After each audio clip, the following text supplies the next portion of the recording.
The overall goal of this procedure is to describe how neural and cardiac activities are coordinated during mouse non-REM sleep through monitoring and analyzing electroencephalographic, electromyographic, and electrocardiographic signals. This method can help answer key questions in the sleep field, such as how sleep reconciles two essential and evolutionarily preserved needs, which are to be both continuous and fragile. The main advantage of this technique is that it uses standard polysomnography to score non-REM sleep in a novel way that is based on the variable behavioral responses to external stimuli.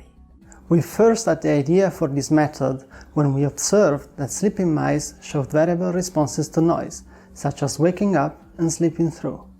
Generally, individuals new to this method will struggle because it combines surgical skill, behavioral experimentation, and advanced signal analysis. Visual demonstration of this method is critical as several essential steps are new to the field, in particular concerning the behavioral design and data analysis.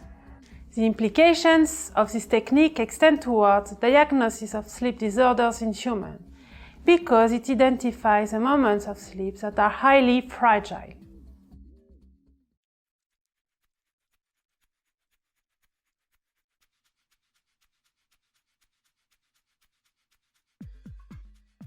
To begin the procedure, prepare two EEG EcoG electrodes using 0.5 cm long pieces of gold wire, each soldered on top of a gold-plated steel screw.